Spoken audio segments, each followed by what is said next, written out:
Hijo de Dios, eterno Rey, desde su trono descendió para pisar un suelo vil, y cual cordero perecer en una cruz clavado fue por una turba infame y cruel, sacrificaron sin piedad a mi Jesús Cordero fiel. Oh Salvador, mi Salvador, Cordero Santo de mi Dios, quien me lavó de mi maldad, es el Cordero mi Señor. Vamos cita tras cita, cita tras cita, presentando quién es el verdadero Israel de Dios hoy en día. Así que vamos a orar todos. Querido Padre que estás en los cielos, santificado, alabado, bendito y glorificado sea tu nombre desde ahora y para siempre, Señor. Cuántas gracias te damos por este santo sábado que tú nos has regalado. Te damos gracias por tu palabra y gracias porque tú nos visitas aquí con tu presencia, Señor. En el nombre de Cristo Jesús, pedimos la presencia del Espíritu Santo. Amén. Pedimos, Señor, que tú limpies nuestras vidas, Señor. Amén. Que tú nos hagas idóneos para este, Señor, aceite que va a caer sobre nosotros. Amén. Esta agua bendita que quieres regarnos, Señor. Amén. Te pedimos, Señor, que tu palabra pueda crecer en nuestra vida, que Amén. pueda ser aceptada. Danos discernimiento, Señor, para poder entenderla. En el nombre poderoso de Jesús, te lo pedimos todo. Amén. Amén.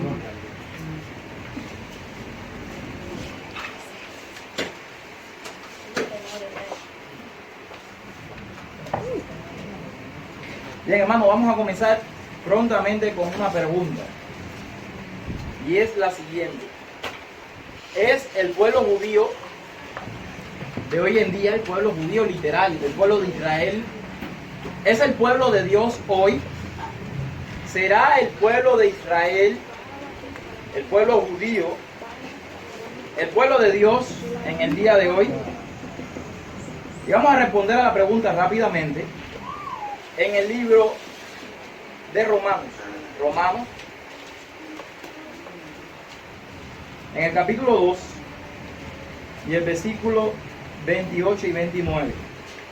Y nos dice la palabra de Dios: pues no es judío el que lo es exteriormente, ni es la circuncisión la que se hace exteriormente en la carne. Estas son palabras claras de la Biblia. Nos dice aquí que no es judío el que lo es exteriormente, en otras palabras.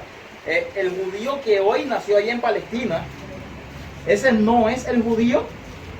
Bueno, dice aquí, sino que es judío el que lo es en lo interior.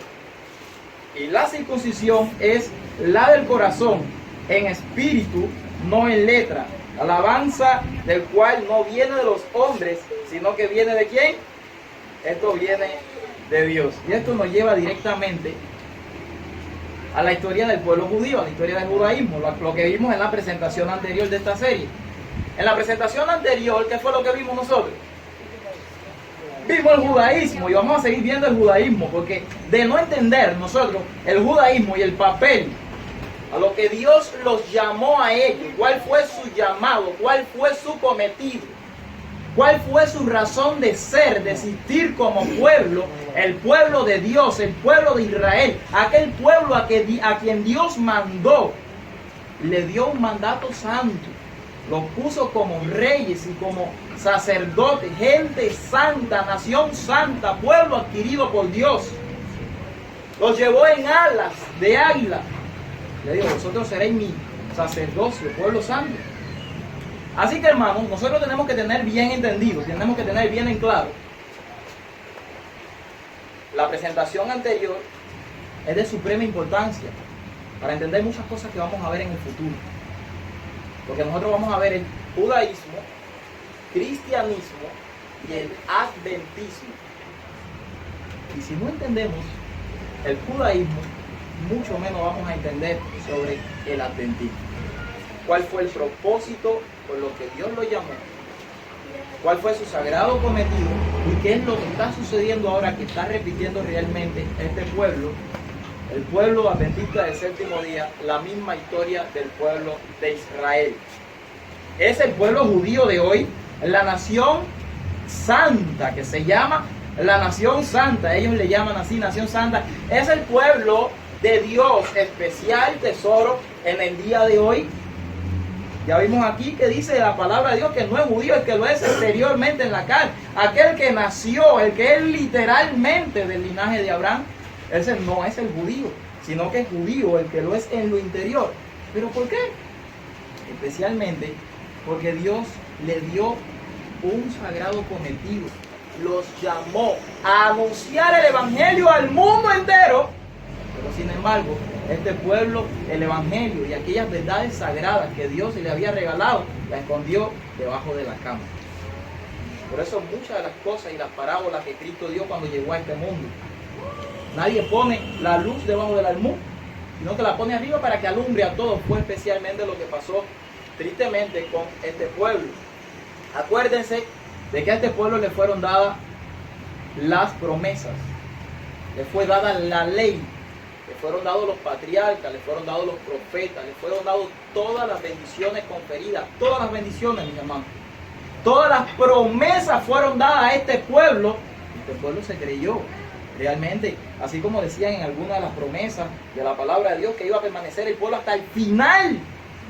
Nadie los detenía a ellos como nación, nadie los iba a destruir. Aún siendo destruido, el pueblo tenía que volver nuevamente, porque así lo decía la palabra de Dios. Acuérdense los profetas antiguos, Isaías, Jeremías, Ezequiel. Aunque se oscurezca el sol, aunque la luna se vuelva como sangre, pero Israel va a permanecer en pie hasta el final. Era increíble de que este pueblo fuera completamente hecho a un lado como nación. Era increíble que este pueblo fuera barrido.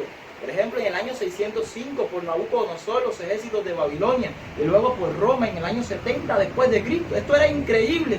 Fíjense si era así, que en el año 66, cuando vino Tito, Cestio Galo, y luego venía Tito un poco más adelante, 3 años y medio más, los cristianos entendieron que los ejércitos de romanos habían sitiado la ciudad, entendieron una profecía de Cristo, y ¿qué hicieron los cristianos? Huyeron. Pero sin embargo, el judaísmo se quedó tranquilo, aquí nada va a pasar, nosotros somos el pueblo de Dios, el Señor, el favor de Dios está con nosotros.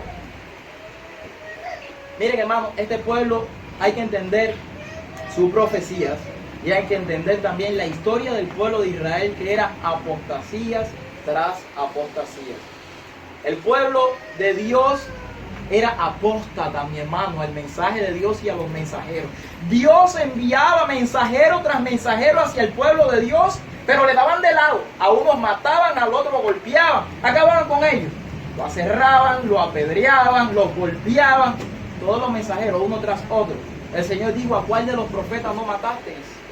Entonces esto nos remonta un poquitico más adelante, ya cuando viene su última oportunidad. Acuérdense que tuvieron 3 oportunidades, y de esto vamos a hablar un poquitico más adelante. Los 800 años desde que el pueblo de Israel hizo pacto con Dios en el año 1445 antes de Cristo, junto al pie del monte Sinaí. Y estos 800 años llegaron hasta el exilio de ellos a Babilonia.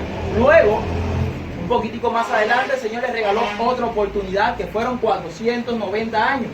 Y estos fueron 70 semanas que Dios le regala de oportunidad al pueblo de Israel. Por la oración de Daniel y otros fieles que aún quedaban, el Señor le concedió nuevamente, por amor a ti mismo, Señor, así como oraba Daniel, le concedió nuevamente una oportunidad, segunda oportunidad al pueblo de Israel. Pero en todas las profecías la del capítulo 9 de las 70 semanas, llegaban hasta su última oportunidad, que después de esta segunda y al final de esta segunda estaba su propio hijo. Están varias parábolas que vamos a analizar con la ayuda del Señor un poco más adelante en otras presentaciones. Esas parábolas tenemos obligatoriamente que analizarlas.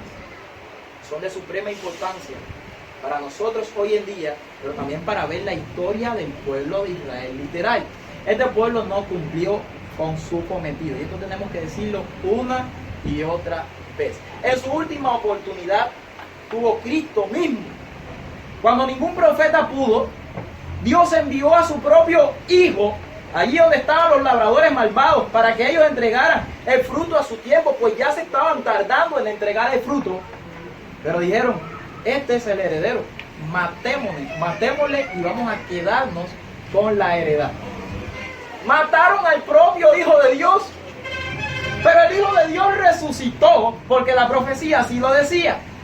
Cuando vamos un poquitico más adelante, nosotros nos damos cuenta que Cristo Jesús había levantado entre el mismo judaísmo un movimiento que un poco más adelante se le llamó el movimiento cristiano, porque eran los seguidores ¿de quién?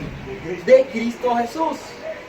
Esto nos lleva, luego de su resurrección, a un texto muy interesante, porque los cristianos tenían que llevar a cabo ahora la obra que el pueblo judío no pudo llevar, no quiso llevar, solamente tenían preferencia de ellos como nación. La luz es para nosotros, así era como pensaban. Nadie más tiene derecho a salvación. La salvación viene de los judíos. Pero ¿dónde están nosotros a quien Dios envió a predicar? En la presentación anterior vimos muchísimos textos, muchos textos en el Antiguo Testamento donde Dios vez tras vez le dijo: vayan a predicarle al mundo entero, vendrán de todos los lugares a conocer el mensaje que ustedes tienen, y ustedes irán a todas las tierras a proclamar este mensaje.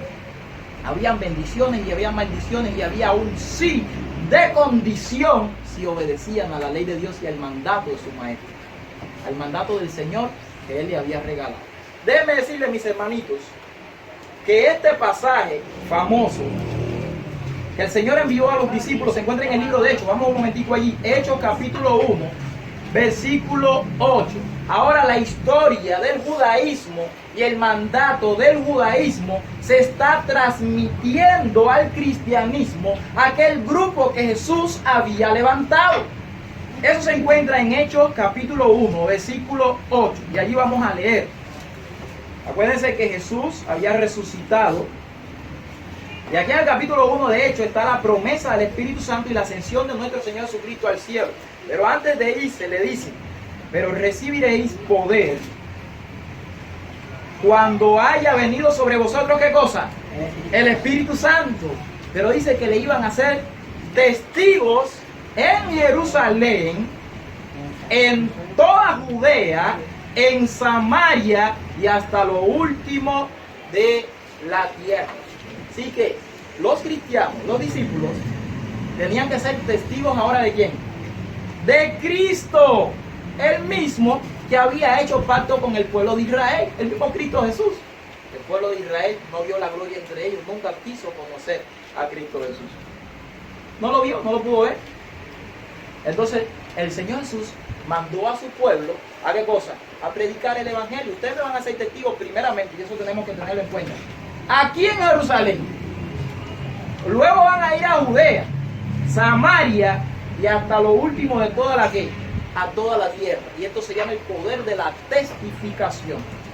Sucedió que el pueblo cristiano, aquellos que se habían levantado, aquellos que estaban sirviendo y siguiendo por obra y voz a su maestro, ¿será que ellos hicieron lo que no hizo el pueblo judío?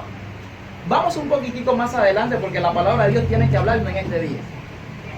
En Hechos capítulo 6, Hechos capítulo 6, en el versículo 1, mira lo que nos dice: en aquellos días, como crecía el número de los discípulos. ¿Qué día eran estos? El día después del derramamiento del Espíritu Santo. Hubo un gran despertar religioso en medio de Jerusalén. Pero lo que crecía ya no era el judaísmo. Crecía el número de los ¿qué? de los discípulos del Señor Jesús. Y hubo murmuración entre los griegos contra los hebreos. Un poquitico más adelante vemos en los versículos 6 y 7 nos dice, a los cuales presentaron ante los apóstoles, quienes orando le impusieron las manos. Esto fue la ordenación de los 7 diáconos. Y nos dice, y crecía la palabra del Señor.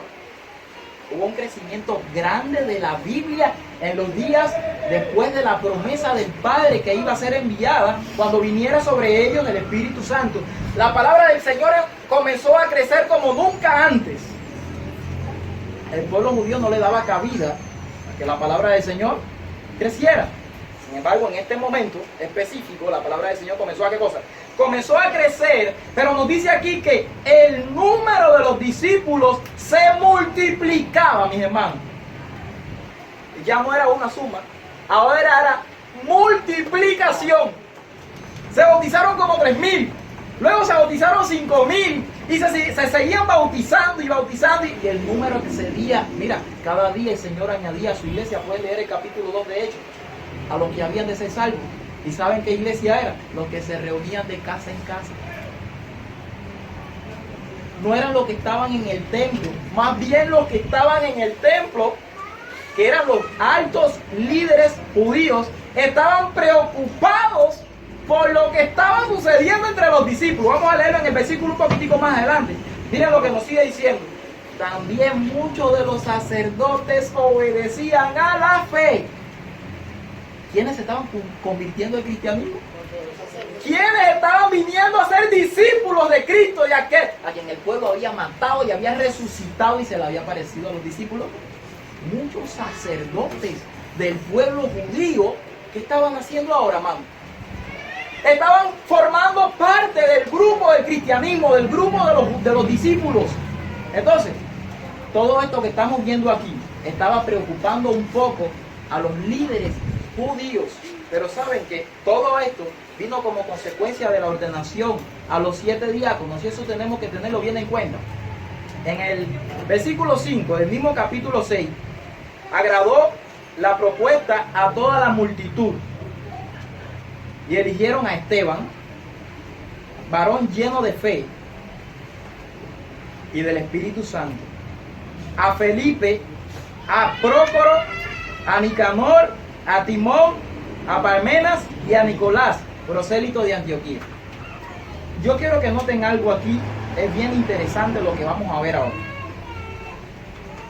Eligieron a 7 diáconos, porque los discípulos del Señor no daban abasto. Miren lo que dice el versículo, por ejemplo, el versículo 2. Entonces los 12 convocaron a la multitud de los discípulos y dijeron, no es justo que nosotros dejemos la palabra de Dios para servir a las mesas. Hay personas que tienen que predicar, hay otros que tienen que servir a las mesas, hay otros que tienen que salir a la obra médico-misionera, pero hay algunos que no pueden dejar lo que están haciendo. Si lo dejan para hacer otra cosa, imagínate cómo va a ser esto. Quiero que noten algo. Dice que agradó la propuesta a toda la multitud y eligieron a Esteban. Miren cómo lo pone por orden. ¿A quién agradó? A Esteban lo pone primero. Dice que Esteban era un varón lleno de fe y del Espíritu Santo. Y luego de Esteban pone ¿a quién? Pone a Esteban y luego pone a Felipe. ¿Por qué lo ponen en este orden? Esto fue el Señor a propósito que lo hizo así. Dense en cuenta que en el capítulo 1 dice que el Evangelio, ellos le iban a ser testigos primeramente en Jerusalén. Luego, ¿dónde? Judea, Samaria y hasta los confines de la tierra. Miren qué cosa más linda, miren lo que hace el Señor. Lo pone en orden. Primero Esteban, luego Felipe y luego los demás. ¿Qué sucedió automáticamente de que se ordena a los 7 diáconos? Un poquitico más abajo viene el arresto de Esteban. ¿No se dan cuenta? Miren el versículo 8 al versículo 15. Y ahí en el arresto de Esteban nosotros podemos contemplar claramente un paralelo exacto de Esteban y de Cristo Jesús. Es exacto el paralelo de Esteban y de Cristo Jesús. Allí dice que Esteban estaba lleno de gracia y de poder y hacía prodigios. Esteban hacía milagros, hermano. ¿Quién era quien estaba lleno de gracia? Que lo dice la palabra del Señor y de verdad. Lo dice Juan, es Jesucristo. ¿Quién hacía milagros? Era nuestro Señor Jesucristo. Un poco más adelante nos dice que disputaban con Esteban. ¿Con quién disputaron? También con Cristo. ¿Se acuerdan todo lo que pasó en el camino del pretorio? Miren lo que sucedió un poquitico más adelante. Cuando lo llevaron al concilio hubo soborno, versículo 11. Y palabra blasfema, dijo que este estaba hablando. Lo mismo pasó con Cristo. Lo llevaron al concilio, versículo 12. Le pusieron testigos falsos, lo mismo pasó con Cristo. Un poco más adelante hablan, blasfemia en contra de este lugar santo y contra de la ley. Las mismas acusaciones que le hicieron a Cristo, y también estaban diciendo que estaba hablando en contra de Moisés. Un poquito más adelante. Y dice que vieron su rostro luego, un poco más adelante, estaba como el rostro de un ángel. Se refugió. Y aquel que tenía el rostro como el sol era Cristo Jesús. Esteban tenía un paralelo. Pero aquí lo más interesante de todo esto, y ese paralelo lo estudiamos una vez, me acuerdo, en casa de Mario. Ese tema lo tenemos en internet. Esteban y Cristo Jesús, y quiénes son los Esteban de hoy, y quién es el concilio que atacó a Esteban en el día de hoy. Entonces lo vimos por la palabra de Dios y por el espíritu de profecía. Lo interesante de aquí es que en el capítulo 7 viene la defensa de Esteban, porque ahora viene su muerte, le querían dar muerte, lo tomaron a él predicando el evangelio, hablando de Cristo Jesús. Ellos no querían que se hablara más en ese nombre, porque ellos asolaban a la iglesia. Y mire lo que dice en el versículo 58, y echándole, capítulo 7, verso 58, y echándole fuera de la ciudad, le apedrearon, y los testigos lo pusieron su ropa a los pies de un joven que se llamaba Saulo. A Esteban lo apedrearon, a Jesús lo crucificaron. Pero lo más lindo de todo esto es, miren el orden. Primero ponen a Esteban. El Evangelio según el capítulo 1, versículo 8, tiene que llegar a los confines de toda la tierra. Cuando apedrean a Esteban, ahí hay un joven que lo estaba mirando que se llamaba Saulo. Un poquitico más adelante nos dice que este asolaba a la iglesia. Eso está en el versículo 1 del capítulo 8, dice, y Saulo consentía en su muerte. En aquel día hubo una gran persecución contra la iglesia de Jerusalén, que estaba en Jerusalén, y todos fueron esparcidos por las tierras de Judea y de Samaria. Es decir, en cuanto comienzan a perseguir a estos diáconos, comienza el evangelio a salir de los contornos de Jerusalén y comienza a salir a Judea, y miren aquí dice a Samaria. Dice, versículo 3, y Saulo asolaba a la iglesia, y entrando casa por casa, arrastraba a hombres y a mujeres y los entregaba en la cárcel. Ahora un poquitico más adelante nos damos cuenta que viene entonces Felipe. Esteban fue el escogido por Dios para que en la providencia de Dios estuviese allí de testigo en el apedreamiento, un testigo que se llamaba Saulo, que un poco más adelante, en el capítulo 9, cuando se acababa, que eso era aquí en el capítulo 7, el año 34, el año que se acababa la oportunidad para el pueblo de Israel, desde que había comenzado la profecía de las 70 semanas, 457 años antes de Cristo. Estos se sumaban 490 años y daba exactamente en el año 34 cuando apedrearon a Esteban.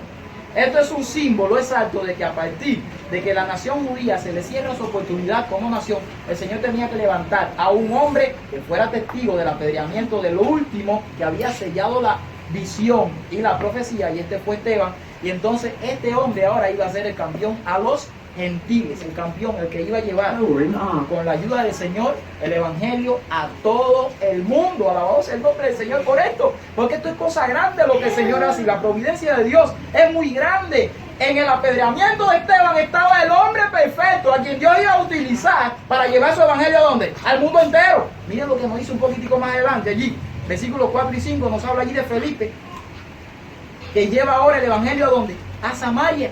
Así que tal como lo decía la profecía, el evangelio tenía que llegar ¿a dónde? Tenía que llegar a Samaria y tenía que ir a todos los confines de la tierra. Saulo, mano, en gran manera odiaba a la iglesia. Este hombre tenía una capacidad intelectual grandísima. Que no se le olvide nunca que este hombre era del templo. Este hombre era de la iglesia judía. Era del pueblo de Dios, era un hombre celoso por las cosas sagradas de Dios. Vamos a ver un poquitico las características de Saulo, porque este era un hombre bien capacitado para la gloria y la honra del Señor, pensaban ellos. Vamos un momentico aquí al mismo libro de Hechos, en el capítulo 22, el libro de Hechos, capítulo 22, versículo 3. Y vamos a ver un poquito acerca de Saulo.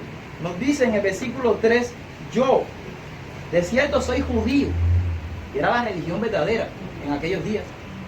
Yo soy judío, nacido en Tarso de Cilicia, pero criado en esta ciudad, instruido a los pies de Gamaliel, no era cualquier tipo de persona, el erudito de los eruditos del tiempo de Cristo, estrictamente conforme a la ley de nuestros padres, celoso de Dios, como hoy lo sois todos vosotros. Así que Saulo nos dice la palabra de Dios que era celoso ¿de quién? De Dios. Y lo que él estaba haciendo, que estaba asolando a la iglesia, era visto, déjenme decirle, mis hermanos, a la vista de Dios, aunque él estaba matando, ¿saben qué?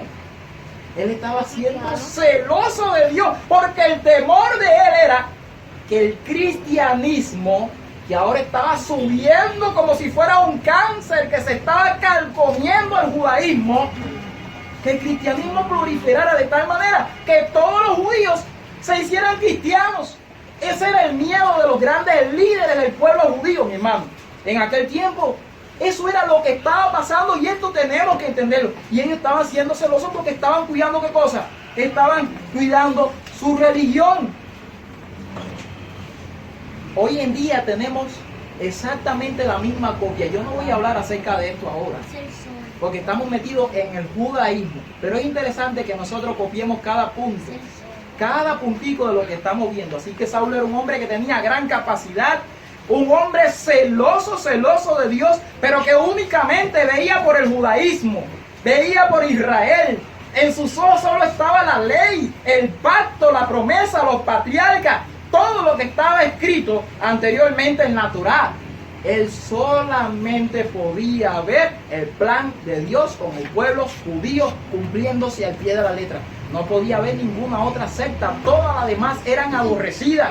No podía ver a nadie más. Los cristianos realmente eran un cáncer que se estaba carcomiendo al judaísmo. Él era celoso, pero abajo nos dice un poquitico más. En el versículo 15, miren lo que nos dice. 5, versículo 5.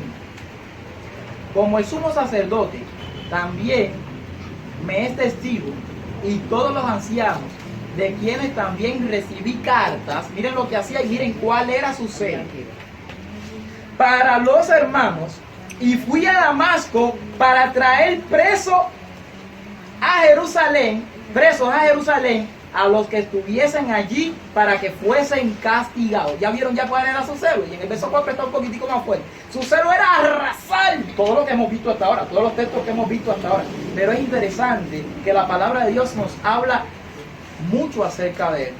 Oye, Saulo solamente veía el literalismo, solamente veía lo que estaba delante de sus ojos, solamente podía ver los materiales. ¿Era materialista este hombre? ¿Será que hoy en día hay muchos que están viendo también cosas terrenales y materiales como que van a existir eternamente y como que son la aprobación de Dios? Vamos a seguir un poquitico más adelante porque cada vez este tema se va poniendo más interesante. El versículo 4, miren lo que nos dice. Perseguía yo, escucha bien cómo se le llamaba ahora, porque era como que otro camino para el pueblo judío. Es decir, que como que le llamaban de otro camino, como los disidentes, los de este camino. Y no es solamente un solo texto, hay varios textos, ahora vamos a ver aunque sea dos. Perseguía yo este camino hasta la muerte, prendiendo y entregando en cárcel a hombres y a mujeres también, con sus niños, con todo el mundo. Acuérdense lo que hacían con los cristianos, hasta lo ponían en el circo romano y hacían de todos, hombres, mujeres, todo el que se pusiera, ¿cómo se le llamaba? A los verdaderos hijos de Dios, los de este camino. Y eran hombres que eran celosos de Dios y que estaban defendiendo la profecía, la ley, el pacto, la promesa y lo literal. Vamos un momentico al capítulo 9, puede ser capítulo 9, versículos 1 y 2. Y miren, aquí nos da un poquitico más de detalle acerca de Saulo y acerca de la nación judía. ¿Saben por qué estamos poniendo a Saulo? Porque hay muchos hoy, Saulos modernos, que están viendo, tienen una visión panorámica igual que el Saulo antes de haber sido convertido. Es necesario que nosotros entendamos esta predicación del día de hoy. Saulo, antes de su conversión, veía literal, veía materialmente, veía lo que estaba delante de sus ojos, pero una vez que viene Cristo a su vida, ya todo se torna en espiritual, y eso lo vamos a ver en un segundo. Dice, Saulo, versículo 1, capítulo 9, respirando a una amenaza y muerte contra los discípulos del Señor, vino al sumo sacerdote. Lo único que respiraba era muerte. Muerte a esos de ese camino. Mira lo dice ahí. Y le pidió carta para la sinagoga de Damasco, a fin de que si hallase alguno hombre o mujer de este camino, lo vieron que la palabra de Dios lo repite varias veces, los trajese presos, ¿a dónde? A Jerusalén. Así que Saulo odiaba, mi hermano, con el odio más intenso al movimiento cristiano. ¿Saben por qué?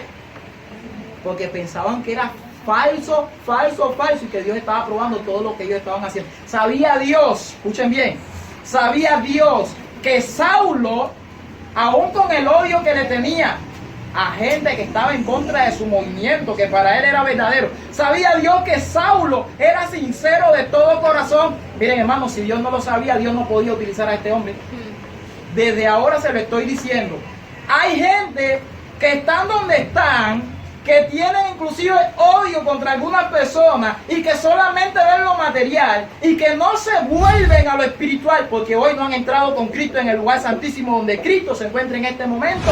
Pero Dios sabe que son personas sinceras. Dios sabe que son gente que si Él mismo va y llega a su corazón con un mensaje de amonestación, lo puede tumbar del caballo. ¿Saben por qué? Porque nadie podía hablarle a Saulo porque él no entendía. A veces nosotros no somos los que vamos a dar este mensaje.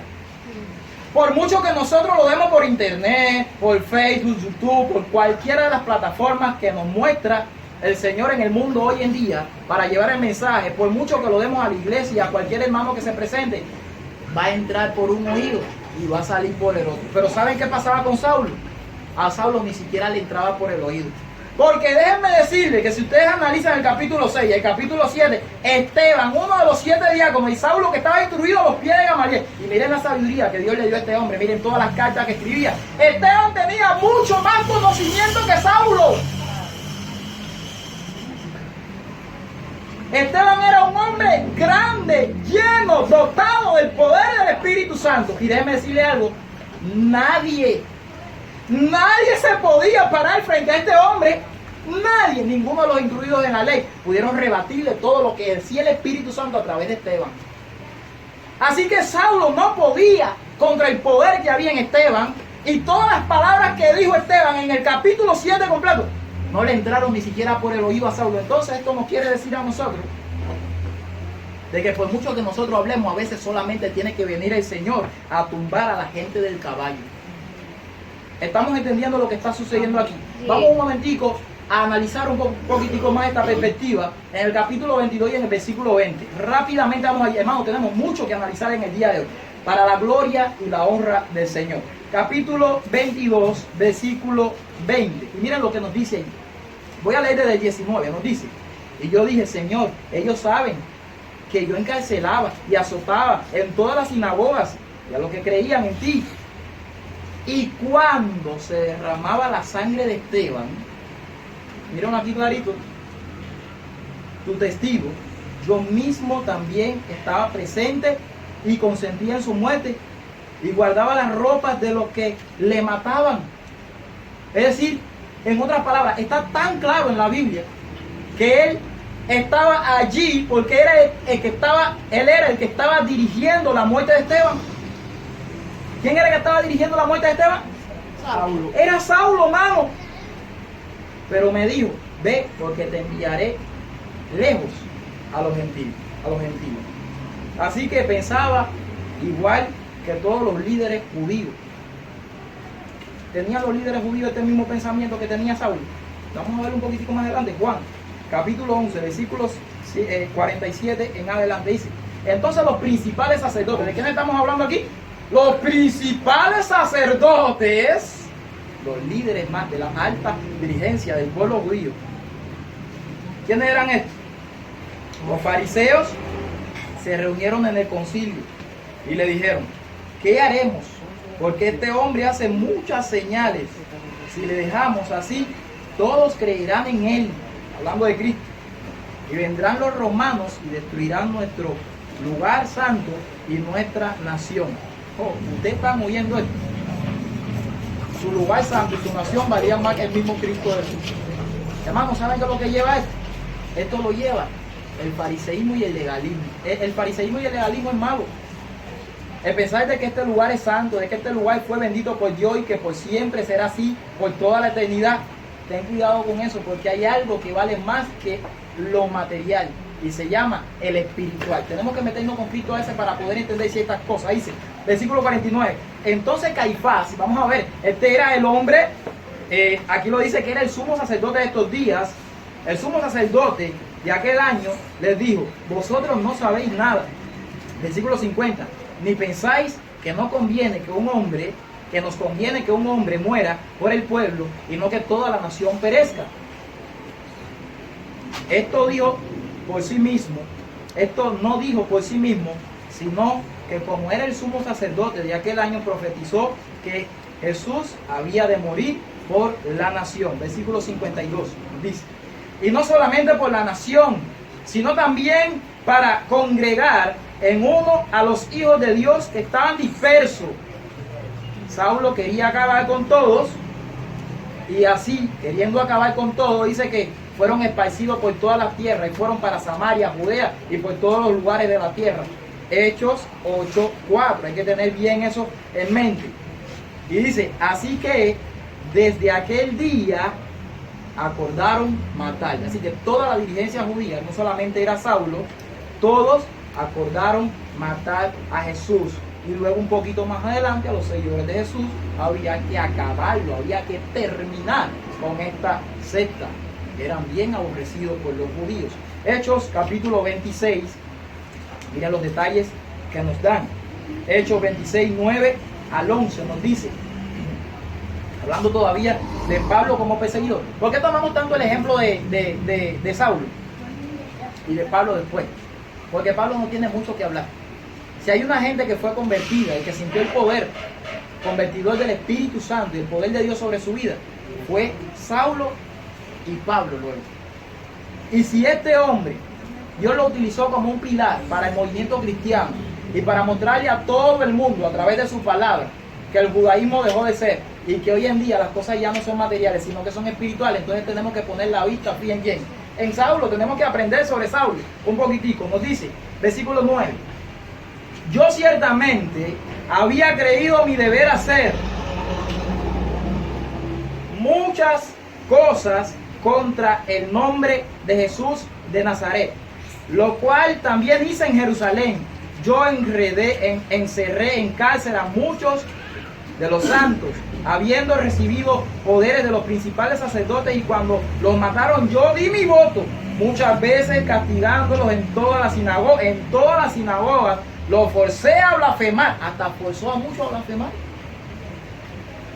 Esto va a suceder también al final, porque hay muchos que van a blasfemar. Los forcé a blasfemar, y enfurecido sobremanera contra ellos, los perseguí hasta en las ciudades extranjeras. Así, se fue por todos los lugares. Muchas veces su persecución era por el celo judaico que temía que no se cumplieran las promesas de Dios con el pueblo de Israel. Él solamente veía por la nación judía, únicamente. Ahora, todo esto fue así hasta un día. Miren lo que nos dice un poquitico más adelante, en el versículo 12 en adelante. Y es interesante esto que va a pasar ahora. Aquí viene el poder. Pablo relata su conversión.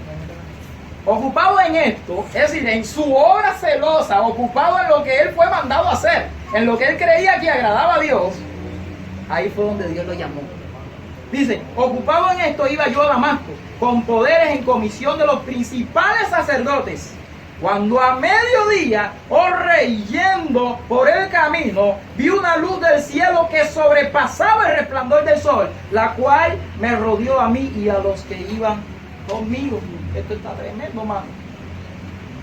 Mira, ustedes salen ahora allá afuera, cuando la luz del mediodía está enfocando con todos sus cañones, y usted como que mira al sol, y usted, si lo mira un poquitico, se va a quedar ciego. Pero dice que él iba a mediodía y vino una luz que sobrepasaba el sol. Una luz que brillaba más que el sol al mediodía. Solamente he visto en mi palabra, en la palabra de Dios, en esta que tengo aquí, que esa luz es Cristo Jesús, el sol de justicia, que brilla más que este sol de este mundo que es opaco para la luz que tiene mi Señor Jesucristo. Pero nos sigue diciendo, y habiendo caído todos nosotros en tierra, oí una voz que me hablaba y decía en lengua hebrea: Saulo, Saulo, ¿por qué me persigues? Dura cosa te da cosas contra el aguijón. Y yo entonces dije, ¿quién eres, Señor? Y el Señor dijo, yo soy Jesús, a quien tú persigues. Eso está tremendo. Porque Pablo no estaba persiguiendo a él. Saulo a quien estaba persiguiendo era a los discípulos. Entonces esto le da como que sentido a lo que hemos leído en el libro Palabra de Vida, el Gran Maestro y otros libros, que hoy en día se está persiguiendo a Cristo mismo en la persona de sus fieles que están proclamando el mensaje certero para esta hora final. Pero todavía no nos vamos a meter ahí en eso. Todavía no nos vamos a meter ahí en eso. Entonces, cuando se persigue a los siervos fieles de Dios, se está persiguiendo a Cristo. Y tú sabes que dice el Señor en sus palabras que son como si fuese la niña de sus ojos. Nosotros formamos parte de Cristo. Si somos el cuerpo de Cristo y Él es nuestra cabeza, lo estamos persiguiendo a Él. Y Él sale en nuestra defensa. Así que no nos preocupemos, solamente tenemos que ponernos en manos de Dios. Pero sigue diciendo, versículo 16, pero levántate y ponte sobre tus pies, porque para esto he aparecido a ti, para ponerte por ministro. Y ahora viene el llamado a Saulo. Para ponerte por ministro, que has visto visión, y de aquellas en que me apareceré a ti, me seguiré apareciendo, vas a ser profeta, y librándote de tu pueblo y de los gentiles, y a quienes ahora te envío. Así que lo iba a librar de los mismos judíos que ahora lo iban a perseguir, y también a los gentiles, a donde lo envió. Es decir, que Dios lo envía ahora a los gentiles, y dice, para que abra sus ojos, para que se conviertan de la tiniebla a la luz, de la potestad de Satanás a Dios, para que reciban por la fe que es en mí perdón de pecado y herencia entre los santificados. ¿Cuánto le dicen amén? Amén. A la gran obra de conversión que solamente puede hacer Dios y no el hombre. Así que Saulo fue llamado para predicar a Cristo, para llevar el mensaje, para llevar una luz a los gentiles. Aquel llamado que Dios le había hecho a su pueblo judío, ahora el Señor se lo encomendó ¿a quiénes? A los discípulos. Entonces tomó a un discípulo, a otro discípulo que no estaba entre los 12, el campeón, a los gentiles, y por eso fue que vimos toda la vuelta sobre los 7 diáconos y lo que el Señor permitió, que fue para levantar ¿a quién? A Saulo como testigo, para llevar la luz a los gentiles y a dejar de ser materialista como él era. Realmente fue a lo que Dios lo llamó, a encontrarse con Cristo. Todo cambió en la vida de Saulo. ¿Cambió la cosa en la vida de Saulo, sí o no?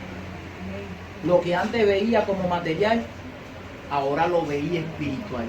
Hermano, ¿quiere que le diga algo? Ahora es que comienza el tema. Ahora es que esto comienza. ¿Saben por qué? Porque es necesario entender que hoy en día, en la dispensación del Espíritu Santo, de la gracia, las cosas son espirituales, las cosas no son carnales, las cosas no son materiales. Y si nosotros no entendemos la perspectiva y la visión que tenía antes Saulo y que ahora tiene el Pablo convertido, a quien Dios llamó con una misión, nunca podremos entender nuestra misión. Pero ¿saben qué? Esto nos está ayudando también a entender quién es el verdadero pueblo de Dios hoy en día. Si es un Israel literal, carnal, vendido al pecado, porque así lo dice la palabra de Dios, o si es el pueblo espiritual que ha llegado a ser adopción, hijo de Dios, y que ha subido con Cristo al santuario celestial. Vamos un momentico a ver a Saulo un poquitico más adelante en el libro de Filipenses capítulo 3. Filipenses capítulo 3, a partir del versículo 4 en adelante. Filipenses 3, 4 en adelante. Miren lo que nos dice. Acuérdense, lo que veía antes como material, ahora lo veía espiritual. Lo que antes veía literal, ahora lo veía simbólico. Pero no fue porque él lo quiso ver así. Obviamente porque ahora es que estaba recobrando fuerza toda la letra que tenía en la cabeza. Por eso fue que dijo un poco más adelante que la letra mataba, pero el espíritu vivificaba. Estamos entendiendo ya todo esto. Ahora vamos a enterarnos de cosas extraordinarias. Mira lo que nos dice aquí. Filipenses capítulo 3, versos 4 en adelante. Dice, aunque yo tengo también de qué confiar en la carne. Si es por la carne, yo estoy aquí. Si es por ser adventista, cristiano, lo que se diga, estamos aquí, lo somos. Aunque tenemos de qué gloriarnos en la carne, si alguno piensa de que tiene que confiar en la carne, yo más. Te lo hizo claro, lo literario y carnal. Circuncidado al 8º día, del linaje de Israel, de la tribu de Benjamín, hebreo de hebreo, en cuanto a la ley, fariseo. Tenían que gloriarse, tenía mucho que gloriarse. En cuanto a celo, perseguidor de la iglesia. Es decir, si hay algo que gloriarse en la carne, yo llegué al colmo, a la medida, lo último, lo más extremo, lo mejor del judaísmo, yo llegué. En cuanto al celo, perseguidor de la iglesia. ¿De qué manera tú eres celoso para con Dios? Yo, perseguidor de la iglesia, y por ser perseguidor de la iglesia te ganabas la salvación en el judaísmo. Esto está tremendo.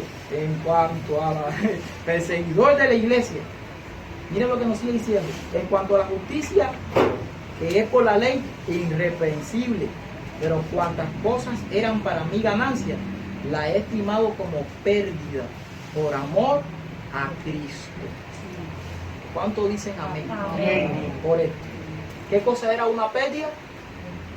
Todo lo que nos dice arriba.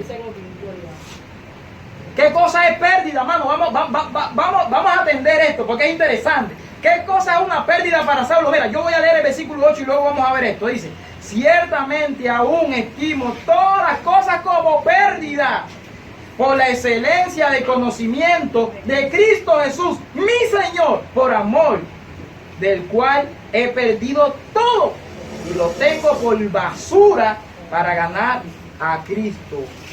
La palabra en griego es escúbalon, que realmente esa basura es estiércol o lo que se le tira a los perros, el desecho más malo. Todas esas cosas. ¿Qué cosa era una pérdida para Saulo? Dice aquí, el ser circuncidado era una pérdida. El ser del linaje, de cualquier linaje de Israel, del linaje de Israel, el venir de Abraham directamente, era una pérdida. El ser de cualquier tribu, no solamente de Benjamín, era una pérdida. El ser fariseo, saduceo, escriba o lo que sea de allí del pueblo de Israel era pérdida. El perseguir a la iglesia era una pérdida. En otras palabras, todo lo que se hacía en el judaísmo dice que era una pérdida. ¿Pero por qué era una pérdida? Porque ahora había encontrado la perla de gran precio y esa perla se llamaba Cristo Jesús. Ahora él había encontrado el significado de toda su profecía. ¿Qué vale el judaísmo sin Cristo, hermano? ¿Qué vale Judá sin Cristo? ¿Qué vale la palabra, la Torá? ¿Qué vale sin Cristo? No vale nada. Por eso es que dice, cuando leen a Moisés solamente tienen un velo puesto. Vamos a la palabra de Dios, 2 de Corintios capítulo 3. 2 de Corintios capítulo 3 versículo 13 en adelante. 2 de Corintios 3, 13 en adelante. Miren lo que nos dice. Y no como Moisés, que ponía un velo sobre su rostro, para que los hijos de Israel no fiaran la vista en el fin de aquello que había de ser abolido. Miren la comparación grande que hace Pablo. Y ahora mira cómo nos amplía el panorama y ahora podemos ver un poquitico más claro que cuando Cristo no está presente, todo lo demás es en vano. Miren lo que nos dice. Pero el entendimiento de ellos se embotó. Porque hasta el día de hoy, cuando leen el antiguo pacto, les queda el mismo velo no descubierto, el cual por Cristo es quitado. ¿Cuántos dicen amén? Amén. El único que puede quitar el velo, hermano, se llama Cristo Jesús. Amén. El judaísmo sin Cristo no vale nada. ¿De qué vale que yo tenga letra? Que yo diga que aquí se va a cumplir la promesa, que aquí se va a cumplir el pacto, que se va a renovar nuevamente, que vamos a edificar un templo, que el sacrificio nuevamente se va a poner, el sacrificio de cordero? Eso me está echando a un lado a Cristo Jesús. ¿De qué vale que yo eche a un lado al que le da el significado al sacrificio? ¿De qué vale que yo eche a un lado al que le da el símbolo, al que le da el significado original al templo? Nada vale. Dice, miren ahí, versículo 15, y aún hasta el día de hoy, cuando se lee a Moisés, el velo está puesto sobre el corazón de ellos. Él lo dijo un poquitico más adelante, en Juan 5, Acuérdense que cuando Cristo sanó al ciego de nacimiento, ¿se acuerdan? Eso está en el capítulo 9. Él dijo, para esto he venido a este mundo, para que los que no ven, vean, y para que los que ven, sean ¿qué cosa? Sean cegados. ¿Quiénes eran los que se decían que veían? Era el pueblo judío.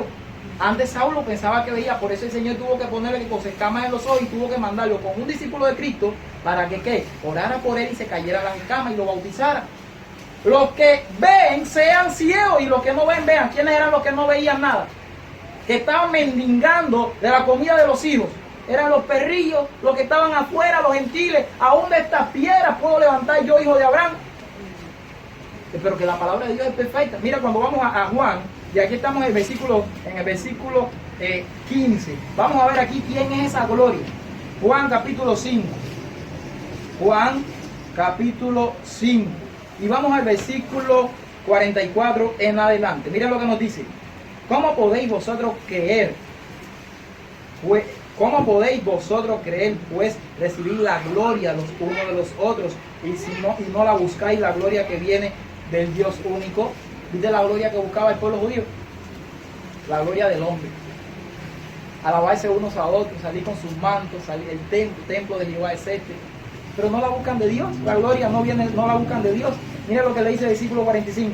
No penséis que yo voy a acusaros delante del Padre, hay quien nos acusa, Moisés, en que tenéis vuestra esperanza. Porque si creyeseis a Moisés, me creeréis a mí, porque de mí escribió ¿quién? Escribió Moisés. Esto está clarito. Moisés mismo le está acusando a ustedes. Ustedes dicen que Moisés, nosotros tenemos la ley, nosotros tenemos un padre, nosotros no sabemos de dónde tú has venido. Esos capítulos los vamos a analizar un poquito más adelante para seguir viendo y profundizando un poquito más. Pero él mismo acusa. Pero si no creeréis a sus escritos, ¿cómo creeréis a mis palabras? Ellos no buscaban la gloria, solamente buscaban letra, buscaban a Moisés. Ahora mira lo que nos dice el versículo 17. Porque el Señor es espíritu, y donde está el espíritu del Señor, allí hay libertad. Alabado sea el Señor. Todo en adelante, desde la conversión de Saulo, de ahí en adelante, todo se tornó en espiritual. Porque él encontró a un Cristo Jesús que era espiritual. Él no encontró a un hombre que estaba literalmente frente a ellos. Él encontró seguir a Cristo. Él le preguntó a Cristo, Señor, ¿dónde tú estás? Yo ascendí a los cielos y estoy ahora en el santuario celestial. Y como Cristo estaba espiritualmente en la tierra, porque lo que había mandado era el Espíritu Santo, ahora todo cobra en la tierra un sentido ¿qué cosa? Espiritual. El templo ya no es literal, la ley, todo lo demás cobra un sentido espiritual. Ahora en el corazón Cristo ya también lo había enseñado. El sacerdote espiritual aquí en la tierra y era el Espíritu Santo. Entonces lo vamos a ver aquí ahora en un segundo. Ahora mira lo que dice, versículo 18. Por tanto nosotros todos miramos cara a cara, descubierta como en un espejo la gloria del Señor. Somos transformados de gloria en gloria en la misma imagen, como por el Espíritu del Señor. Alabado sea su nombre por los siglos de los siglos. Mira lo que él dice. Él tenía tanta convicción de esto que me dio lo que dice en Gálatas capítulo 4, versículo 21 en adelante. Él hablando con el pueblo de Israel, le dice, ustedes realmente son esclavos. Dice, donde está el Espíritu del Señor, lo que acabamos de leer ahora mismo, hay verdaderamente ¿qué cosa? Libertad. Ahora le dice, el pueblo judío, ¿cómo quedó? Hermano, es interesante que ustedes sepan esto. ¿Saben por qué? Todos estos textos que estamos dando aquí son interesantes para mostrárselo también a otros hermanitos que están siendo confundidos. Mira lo que dice el versículo 21. Decidme, los que queréis estar bajo la ley, ¿no habéis oído la ley? Porque está escrito que Abraham tuvo dos hijos, uno de la esclava, otro de la libre. Pero el de la esclava, vamos a ver primeramente quién es el hijo de la esclava, quién es la alegoría que él está haciendo y en la comparación que está haciendo con el pueblo de Israel. El de la esclava nació según la carne. El de la esclava nació según la carne. Mas el de la libre por la promesa, lo cual es una alegoría, pues esta mujer son los dos pactos. Estas mujeres son las ¿qué cosa? Los dos pactos. El uno proviene del monte Sinaí, es el antiguo pacto, el que hizo en Éxodo 19, ¿se acuerdan? En el monte Sinaí, el cual da hijos para esclavitud, este es Agar, porque Agar es el monte Sinaí en Arabia y corresponde a Jerusalén, la Jerusalén actual, pues esta, junto con sus hijos, está en esclavitud. Jesús le llamó a los judíos árabes. Ustedes son del linaje de Abraham, sí, de verdad, material, carnal, pero espiritualmente ustedes son unos árabes. Espiritualmente ustedes son esclavos. Eso está tremendo lo que yo acabo de leer aquí ahora mismo. Lo que yo estoy leyendo aquí es tremendo. Le llamó a los judíos ¿cómo? Esclavos. Son árabes ustedes. Porque el antiguo pacto, el primer pacto, el pueblo judío, a quien se le hizo fue el pueblo judío. Ustedes son terrenales, son carnales. No se han convertido a Cristo, no lo quieren. Solamente aquellos que quieran convertirse a Cristo son los que tienen oportunidad y arrepentimiento. Oportunidad para con Dios. Miren lo que dice. Más la Jerusalén de arriba, esa es la que vale. La de arriba, esa era la que ya trajo un significado a su vida. Dice, la Jerusalén de arriba, la cual es madre de todos nosotros, es libre. Porque está escrito, regocíjate, oh estéril, tú que no das a luz. Vamos más adelante, versículo 28. Así que, hermanos, nosotros como Isaac somos hijos de la promesa. Pero como entonces el que había nacido según la carne perseguía al que había nacido según el Espíritu, así también es ahora. ¿Quién perseguía a quién? El que era de la carne, Saulo, perseguía y asolaba a la iglesia. La iglesia no era el templo. La iglesia no era la sinagoga judía. La iglesia era el cristianismo, los discípulos que Cristo había levantado en medio de esa nación que no quería recibir el mensaje de salvación. Mire cómo sigue diciendo. Más que dice la escritura, echa fuera a la esclava y a su hijo. Así que los judíos tenían que ser echados ¿cómo? Fuera, porque no heredará el hijo de la esclava con el hijo de la libre, los dos juntos no.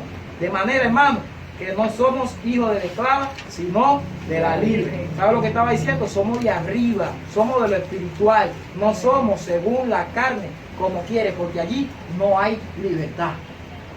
En el Israel literal, allí en Palestina, que dice tierra santa, el cartel, ya no es santa. Y hay que revisar el himno ese que hay por ahí, tierra bendita y divina, es la de Palestina, donde nació Jesús, porque tiene graves problemas. Lo que hace a una nación santa, lo voy a hablar en el próximo tema, en el tema que viene, porque todavía tenemos que cortar muchas cosas aquí. Lo que lo hace santo es la presencia del Señor. Y tenemos que poner paso. Es la presencia de Cristo sobre ellos. Y la presencia se había retirado hace mucho tiempo en Mateo, capítulo 21 al capítulo 23. La profecía de Ageo, capítulo 2, se había cumplido perfectamente. Miren lo que nos dice en el versículo 1.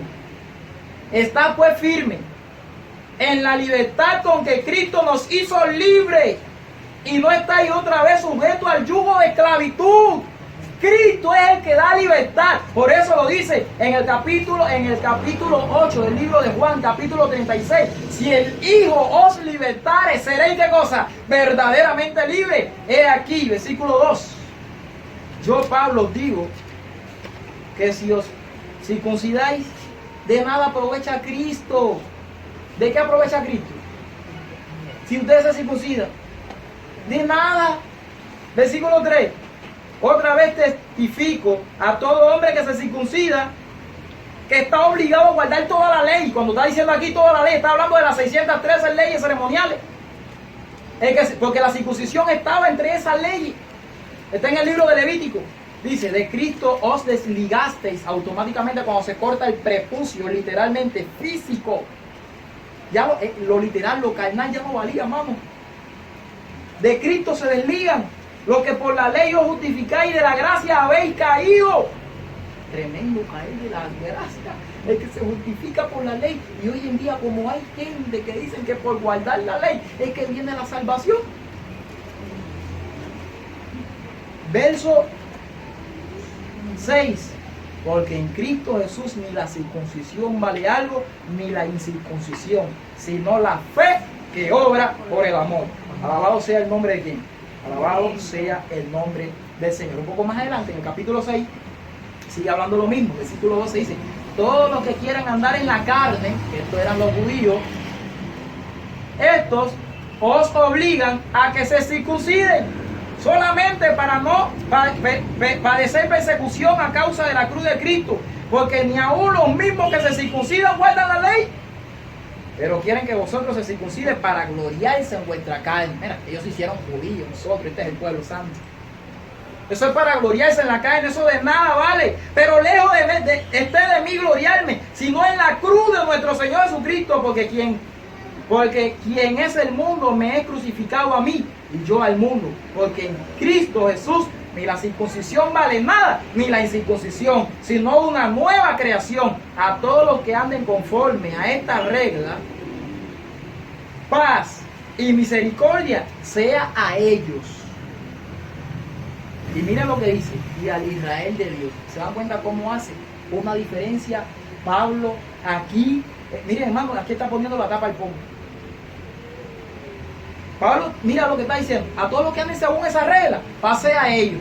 Y al Israel de Dios. Está diciendo, los judíos no son el Israel de Dios. Hermano, miren su Biblia. Esto está tan claro. Ese ya no era el Israel de Dios. Entonces, ¿quién era el Israel? Vamos a seguir hablando un poquitico más de la circuncisión en el libro de Filipenses, capítulo 3. Para que vean que ya esto no cobraba ningún significado. Versículo 3, miren lo que dice. Porque nosotros, ¿quién era la circuncisión para Pablo ahora? Somos nosotros. Somos la circuncisión, los que en espíritu servimos a Dios y nos gloriamos en Cristo Jesús, no teniendo confianza en la carne. Pablo entendió perfectamente que ahora la circuncisión no era carnal, ahora era espiritual. Y lo corrobora un poquitico más fuerte todavía en el libro de Colosenses, 2 páginas después, en el versículo 11 y 12 dice: en él también fuisteis circuncidados. Y ahora aquí habla del bautismo. La circuncisión es el bautismo. El bautismo toma la parte de la circuncisión, lo que era la circuncisión en el antiguo pacto, allá con el pueblo judío que se quiere salvar por la circuncisión y quiere que los que entren al pueblo se circunciden como ellos. Pero miren lo que dice: en él también fuisteis circuncidados con circuncisión no hecha a mano, al echar de vosotros el cuerpo pecaminoso carnal en la circuncisión de Cristo. Alabado sea el nombre del Señor. Sepultados con él en el bautismo, en el cual fuisteis también resucitados con él mediante la fe en el poder de Dios que le levantó de los muertos. Alabado sea el nombre del Señor. Entonces, si para Saulo, que antes era, ahora viene Pablo, todo lo que era literal, todo lo que era material, ahora todo cobra un sentido espiritual. Tenemos que preguntarle al mismo Pablo, ¿quién es el Israel de Dios hoy? Amén. ¿Quién será el Israel a quien Dios ve como su pueblo? La palabra de Dios nos dará bastante sobre esto. Pues claro que sí, mi hermano. Vamos un momentico al libro de Romanos, capítulo 9. Romanos capítulo 9, versículos 6 al 8. Y miren lo que nos dice allí. No que la palabra de Dios haya fallado, porque no todos los que descienden de Israel son, ¿qué cosa? Israelitas. ¿Cómo? Pero ¿cómo puede ser eso? De que una persona sea hijo de Israel y que corra la sangre por su vena de Israel y que sea de la tribu de Benjamín o de la de José o de la de Rubén, pero que no todos los que descienden de esas tribus son israelitas. ¿De qué me está hablando Pablo aquí? Señor, ayúdame a entender. Ni por ser descendientes de Abraham son todos hijos, sino en Isaac te será llamada descendencia. Esto es, no los que son hijos según la carne son los hijos de Dios, sino los que son hijos según la promesa son contados como descendientes. ¿Cuánto dicen amén? Amén. ¿Y quiénes son los hijos según la promesa? Vamos un momentico al libro de Gálatas y ahora el Señor nos va a responder quiénes son los verdaderos israelitas, quién es el Israel de Dios en este momento final. Y le voy a leer desde el versículo 26. Gálatas capítulo 3, 26 al 29. Mira lo que nos dice. Pues todos sois hijos de Dios por la fe en Cristo Jesús. Amén. Ya no solamente era una nación en una localidad pequeña, literal y carnal. Versículo 26. 27. Porque todos los que habéis sido bautizados en Cristo, de Cristo estáis revestidos. Ya no hay judío, ni griego, no hay esclavo ni libre, no hay varón ni mujer, porque todos vosotros sois uno en Cristo Jesús. Y si vosotros sois de Cristo, ciertamente el linaje de Abraham sois y herederos según la promesa. Lo que nos define, mis hermanos, como linaje de Abraham, es estar revestido de Cristo. Lo que nos define a cada uno de nosotros, pertenecer a la promesa, al pacto de Dios, y que todas las promesas del Antiguo y Nuevo Testamento vengan y se hagan una realidad en nuestra vida, es lo que dice aquí, ser de Cristo. Amén. Si vosotros sois de Cristo, ciertamente el linaje de Abraham sois y heredero, según la promesa. ¿Dónde tenemos el templo hoy?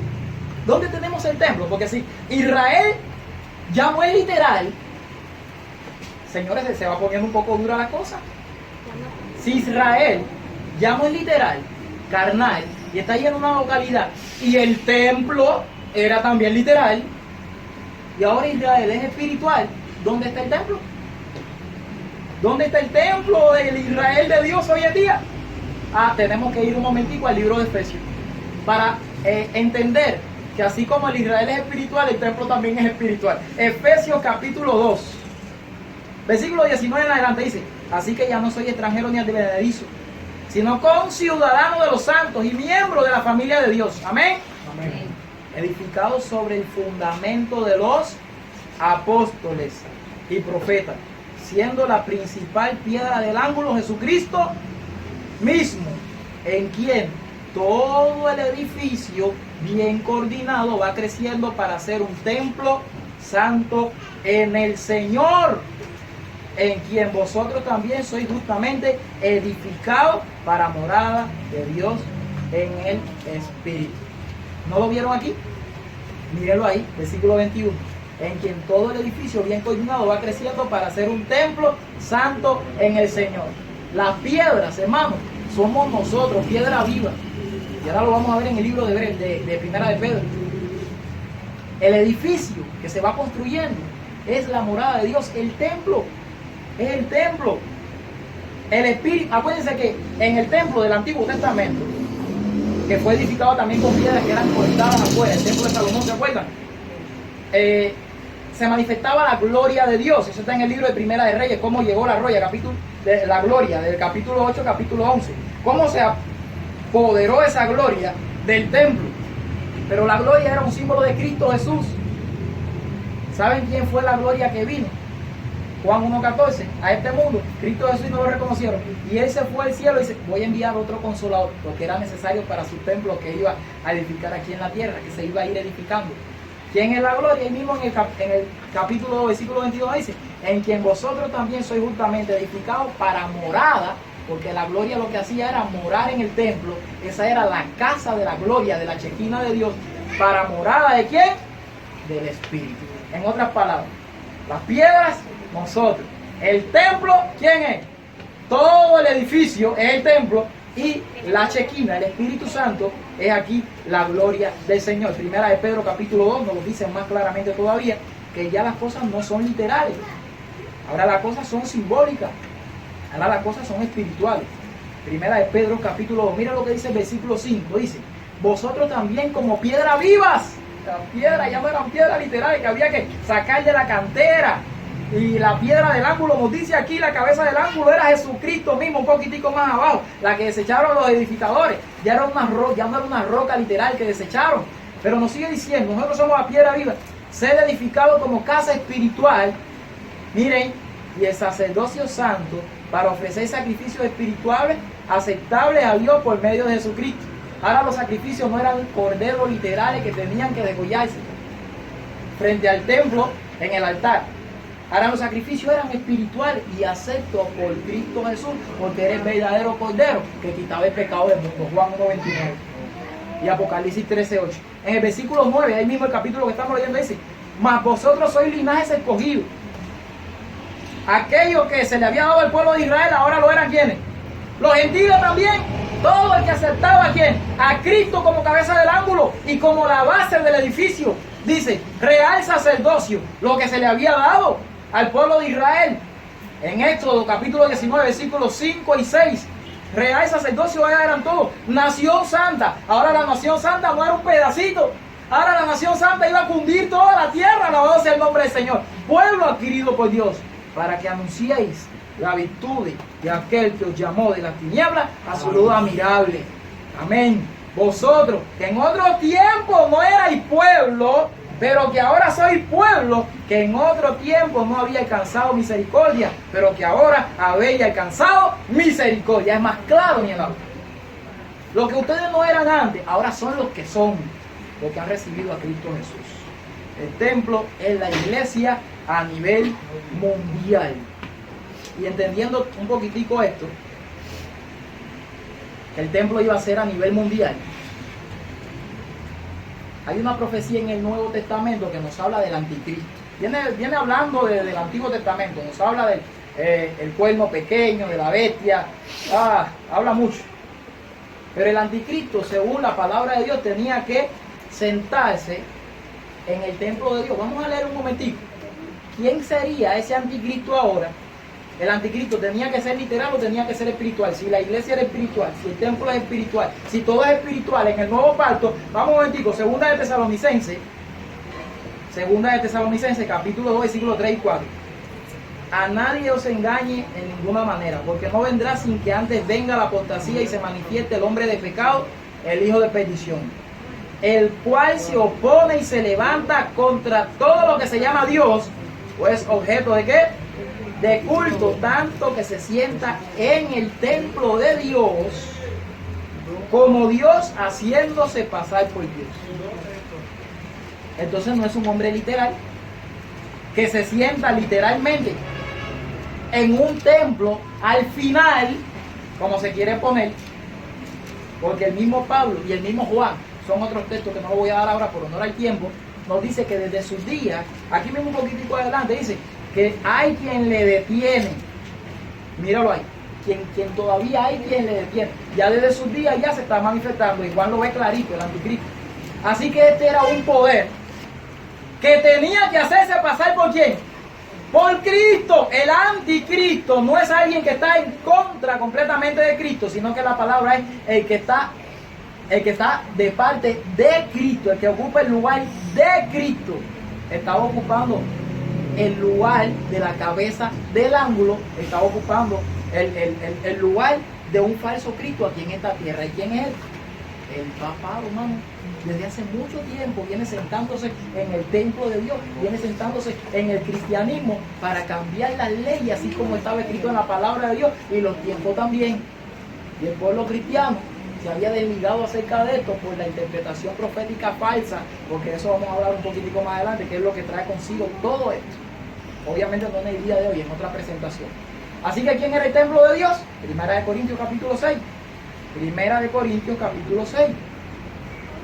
En el versículo 19 y 20 nos dice, ¿o ignoráis que vuestro cuerpo es templo del Espíritu Santo?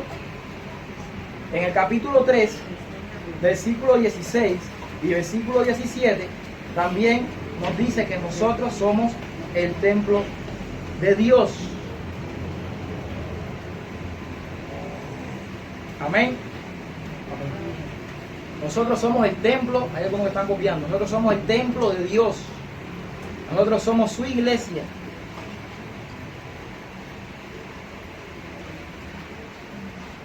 La iglesia de Cristo Jesús. Amén. Entonces, si el templo es espiritual, si la iglesia es espiritual, si ya no es literal, si todo es espiritual, ¿a dónde había que adorar? Juan capítulo 4, versículo 20. Juan capítulo 4, versículo 20. Pues muchos al adorar se enfocan a la mezquita o se enfocan al templo en Jerusalén. Y esto está aquí en la palabra de Dios, que son muchos textos. Hoy en día también lo hacen para adorar, se enfocan a un lugar para adorar. Pero es que todo esto es espiritual. Miren lo que nos dice. Versículo 20. Dice, Nuestros padres adoraron en este monte. Y a vosotros decís que en Jerusalén, es el lugar donde se debe de adorar. Jesús le dijo, mujer, créeme que la hora viene cuando ni en este monte ni en Jerusalén adoraréis al Padre. Vosotros adoráis lo que no sabéis. Nosotros adoramos lo que sabemos, porque la salvación viene de los judíos. Un texto que le gusta mucho a los judíos. La salvación viene de los judíos, pero las otras cosas no se ven. ¿Cómo es esto? Hay que mirar el panorama completo. Dice, verso 23. Mas la hora viene, hablando de él. Ahora, ya llegó la hora, porque él dejó para siempre la dependencia del templo. Mas la hora viene, y ahora es cuando los verdaderos adoradores adorarán al Padre en espíritu y en verdad, porque también el Padre a tales adoradores, ¿qué cosa? Busca. El Cristo no está hablando de que en sus días era un lugar específico en el que había que adorar, ni tampoco que venía la hora, como en el día nuestro, que había un lugar específico en el que había que adorar. Por eso dijo un poquitico más adelante, en el mismo capítulo de Juan, capítulo 18, versículo 20, o Mateo 18, 20, dice, donde estén 2 o 3 reunidos en mi nombre, ahí estoy yo en medio de ellos. Así que no se trata de una Jerusalén literal, sino que Jerusalén ahora está en el mundo completo. Es más, la palabra de Dios nos hablaba de que esto iba a ocupar el mundo entero. Mira lo que dice el libro de Romanos, capítulo 4, versículo 13. Romanos capítulo 4 y versículo 13, y ya casi estamos terminando. Mira lo que nos dice aquí. Dice, porque no por la ley fue dada a Abraham o a su descendencia la promesa de que sería heredero del mundo, sino por la justicia de la fe. ¿Cuándo dicen amén? Amén. Amén. A Abraham le sería dado qué cosa? El mundo entero, no solamente una nación, la nación de Israel. Nosotros somos de Abraham y somos de aquí, de esta tierra. Aquí dice clarito que era por la fe que se le iba a dar qué cosa. Se le iba a dar el mundo entero. La iglesia es mundial. Entonces, si la iglesia o el pueblo judío de hoy en día, el pueblo de Israel, es mundial y no literal, es simbólico, ¿dónde está entonces hoy la tierra gloriosa? La tierra deseable. ¿Dónde está la tierra de Israel en el día de hoy? Vamos a Filipenses, y allí hay una sorpresa. Filipenses capítulo 3 y el versículo 20. Miren lo que nos dice. Filipenses capítulo 3, versículo 20. Dice, Filipenses 3, 20. La tierra gloriosa de Daniel. Estoy en Efesios. Filipenses 3, 20. Mírenlo aquí. Dice, mas nuestra ciudadanía está en los cielos. Miren, hermano, alabado sea el nombre del Señor. Gloria a Dios. De donde también esperamos el Salvador, el Señor Jesucristo. Miren, Pablo había cambiado completamente, mi hermano. Nosotros tenemos que pedirle. Por eso fue que él dijo, sed imitadores de mí, así como yo lo soy de Cristo. Y tenemos que entender cada palabra. Aquí está hablando de la tierra donde está. Mira, por eso es que somos nosotros extranjeros y advenedizos en esta tierra. Nuestra ciudadanía. Y aquí está diciendo que la capital está en el cielo. Amén. Alabado sea el nombre del Señor por los siglos de los siglos. Por eso es que cada uno de los héroes de la fe no miraban en la tierra. Hermanos, los héroes de la fe, cuando vamos al capítulo 11 del libro de Hebreos, toditos eran del Antiguo Testamento. Echamos una mirada para que vean que la tierra era la de arriba, no la de abajo. Y hoy en día tenemos que verlo así. Hermanos, yo quiero que ustedes copien estas cosas porque son interesantes. Yo sé que hay algunos que están tomando nota, pero hay otros que no veo tomando nota. Es interesante estudiar esto. Es muy interesante. Miren, Hebreos capítulo 11, vamos un momentico allí. Hebreos capítulo 11, versículo 13 al 16. Mira lo que nos dice. Porque si la sangre... No, estoy mal ahí. Versículo 13 dice, conforme a la fe, murieron todos estos sin haber recibido lo prometido, sino mirando de lejos y creyéndolo, saludándolo. Mira, murieron así, mira, saludando el reino de los cielos. A ver, mira lo que nos dice aquí. Murieron sin haber recibido lo prometido. A ver, Abraham no llegó a la Canaán.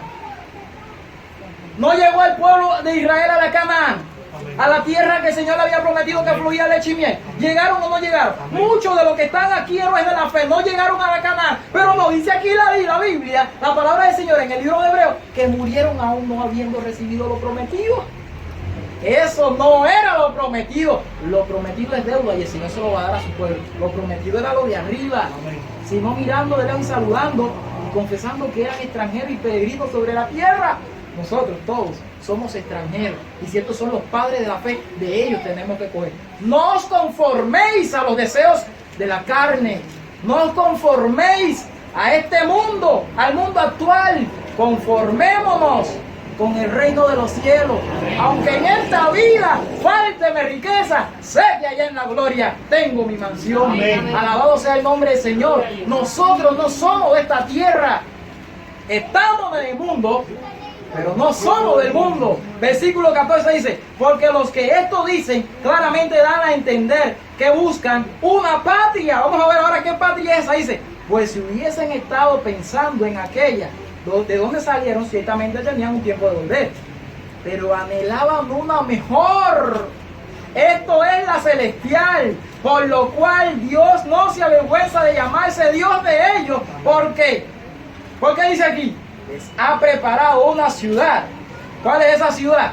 Vamos un momentico, el versículo 39 dice: y todos estos, aunque alcanzaron buen testimonio mediante la fe, no recibieron lo prometido. Pero si vamos al versículo 10 del capítulo 11, mira lo que nos dice: porque esperaban la ciudad que tiene fundamento, cuyo arquitecto y constructor es ¿quién?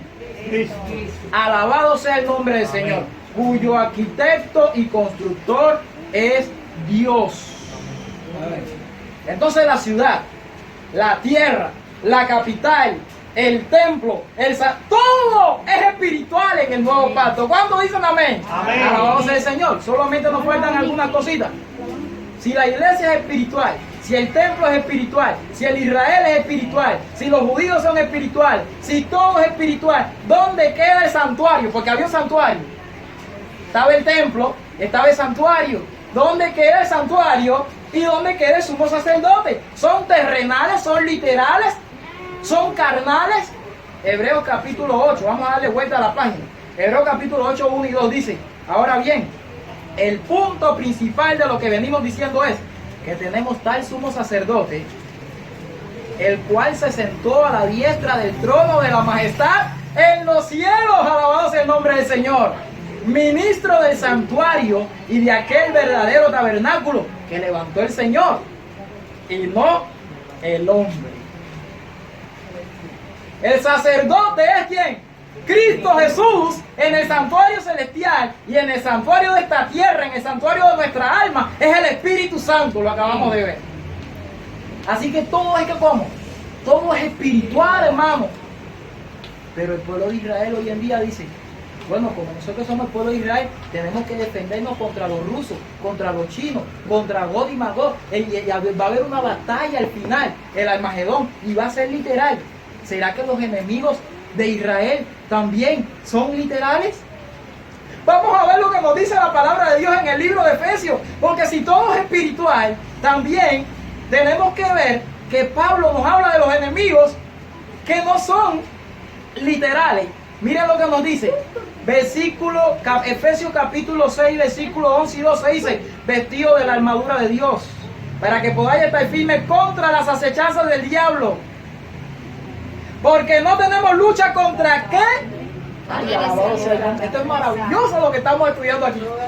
No tenemos lucha contra sangre ni carne, sino contra ¿qué? Contra principados, contra potestades, contra gobernadores de la tiniebla de este siglo, contra huestes espirituales de maldad de las regiones celestes. ¿Cuántos dicen amén? Amén. Aún los enemigos no tienen por qué estar tomando un arma en el nuevo pacto, mis hermanos. Nosotros somos el Israel de Dios. Los enemigos son ¿qué cosa? No son carnales. Las armas de nuestras milicias no son carnales, todas son espirituales. El enemigo del Israel espiritual de Dios es un enemigo espiritual. Por eso las armas aún que debe de utilizar el pueblo de Israel son ¿qué? Ahora vamos a las armas. Si los enemigos son espirituales, las armas son espirituales. Mira lo que nos dice versículo 13 en adelante: por tanto, tomad toda la armadura de Dios. Y ahora Dios nos da la plenitud de su armamento. Déjenme decir, voy a leer primero y luego le voy a decir. Y prepárense para lo que vamos a oír ahora. Dice, por tanto, tomad toda la armadura de Dios, para que podáis resistir en el día malo. Y habiendo acabado todo, estar como firme. Déjeme decirle que si tú no tienes esta arma que ahora el Señor te va a dar para que pelee con el enemigo más terrible que ha habido en la tierra, usted va a caer. Para poder estar firme en esta batalla fuerte y recia, hay que tener las armas de la milicia que el Señor nos da. Amén. Dice, está pues firme, ceñido vuestros lomos con la verdad. Mire cómo la voy señalando. 1, vestido con la coraza de justicia. 2, calzado con los pies con el apresto del evangelio de la paz. 3, sobre todo tomad el escudo de la fe. 4, con que podáis apagar todos los dardos del fuego del maligno. Tomad el yelmo de la salvación. 5, la espada del Espíritu, que es la palabra de Dios. 6, y orando en todo tiempo con toda oración y súplica en el Espíritu, y velando en ello con toda perseverancia y súplica por todos los santos. ¿Cuántas almas vieron? 7.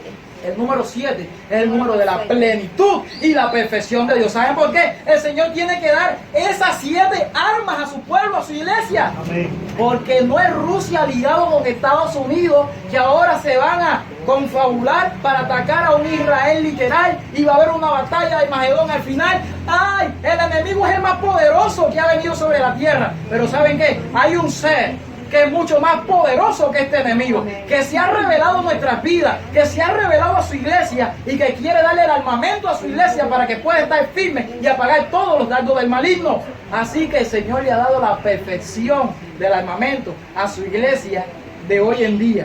¿Cuántos dicen amén por favor? Amén. Alabado sea el Señor por los siglos de los siglos. Hoy el protestantismo, mis hermanos, viene el judaísmo. Pero acuérdense lo que hizo el jesuitismo. Esa historia la voy a dar en otro tema. Hoy el protestantismo ha hecho completamente todo lo contrario. No está pensando hoy en día como piensa Saulo. ¿Saben lo que está pensando el protestantismo hoy en día? La mayoría de las iglesias protestantes. De que hay un Israel literal. De que sí, la iglesia va a ser raptada, pero que Dios va a cumplir su misión con el Israel literal, de que va a haber un templo literal, de que van a haber sacrificios literales, de que va a haber una guerra literal en un Armagedón literal, que no tocamos ese punto, pero también es espiritual. La palabra de Dios nos proyecta todo esto. Y mientras el anticristo literal de Israel, que ellos están mirando la profecía de un punto literal, el Señor entrega un triple mensaje angélico para contrarrestar la triple alianza que está desviando las profecías de la palabra de Dios.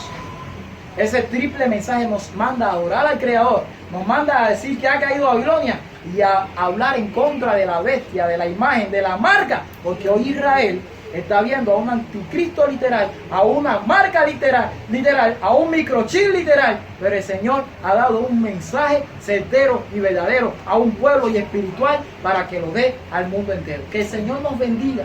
Amén. Que el Señor nos ayude a llevar su mensaje al mundo entero. Que el Señor nos dé la capacidad para poder entender que esto que estamos estudiando es una base para cosas grandes que vamos a ver aquí. Porque nosotros tenemos que estar parados sobre Cristo Jesús. Amén. El judaísmo sin Cristo no vale nada. Con Cristo todo es posible. Amén. Todo lo puedo en Cristo, dijo Pablo, Amén. que me fortalece. Filipenses 4:3. Que el Señor le bendiga, mi hermano. Amén. Amén.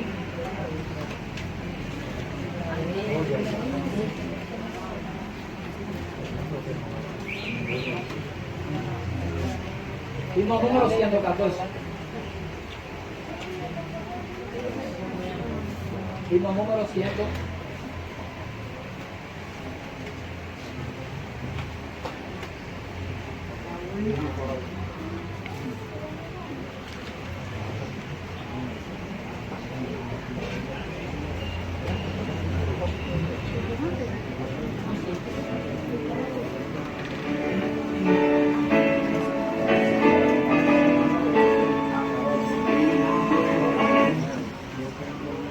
Hay un director de coro por ahí.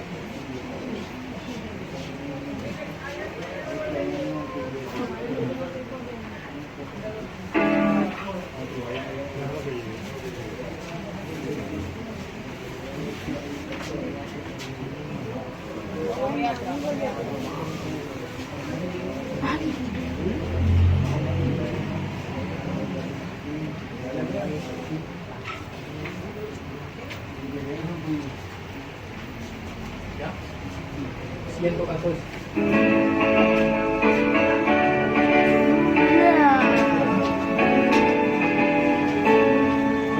Un buen amigo tengo yo, su amor salvó mi vida y por su muerte gozo la gracia inmerecida. Y no me lazo de este amor que nunca se ha cortado, seguro siempre, siempre a él estoy ligado. Un buen amigo tengo yo, el Señor a guiarme, y a sí mismo se entregó a fin de rescatarme. Pues cuanto tengo es todo de él mismo me lo ha dado, mi vida, fuerza y corazón, a él estoy ligado. Un buen amigo tengo yo, el Todopoderoso, que quiere al fin llevarme a mí a su hogar glorioso, para animar mi vida aquí, me deja ver su gloria y con la ayuda que me da, yo gano la victoria. Un buen amigo tengo yo, tan fiel y tan amante, mi sabio consejero es, mi protector constante, de quien el mundo tanto amó, jamás podrá apartarme, y el mundo dirá muerte, pues soy suyo para siempre. Amén. Amén. Gloria a Dios, hermano. Saulo encontró un verdadero amigo, fiel y amante, y fue su protector constantemente hasta que le llegó la hora de la muerte. Así que quiera el Señor y nosotros lo tengamos también a Él por amigo, que Él venga a nuestra vida y que en todo el tiempo de angustia que le viene ahora al pueblo de Dios, es mejor que Él sea nuestro amigo, porque de no tenerlo a Él como amigo, nos va a ir muy mal en ese tiempo de angustia. Vamos a postrarnos de rodillas para tener la oración final.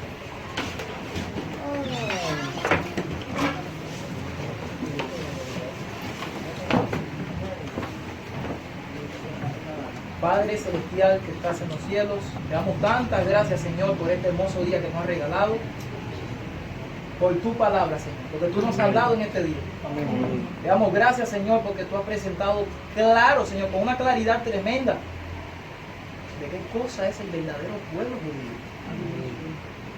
Y de que hay algunas tradiciones que tenemos que quitarnos encima. Le pedimos en el nombre del Señor Jesús que tú sigas abriendo nuestros ojos. Amén. Que tú nos ayudes, Señor, a seguir viendo tu luz y a entrar contigo en el lugar donde te encuentras tú ahora. Amén. No donde nos diga nadie, sino donde tú estés. Ayúdanos a encontrarte con tu Espíritu Santo, Señor. Padre, en el nombre de Cristo te pedimos que nos regales un feliz día y que todo lo que hagamos sea para glorificar tu nombre. Sé con todos tus hijos, Señor, en toda la ancha faz de la tierra que tú quieres sellar. Dale, Señor, a ellos, Señor, tu bendición. Tu palabra pueda llegar a los corazones sedientos, Señor. Aquellos que están buscando y no encuentran nada. Aquellos, Señor, que un día, Señor, van a buscar de norte a oriente. Permite, Señor, y no van a encontrar la palabra de Dios. Permite, Padre, que puedan ahora entrar en la puerta abierta, porque todavía está abierta la puerta.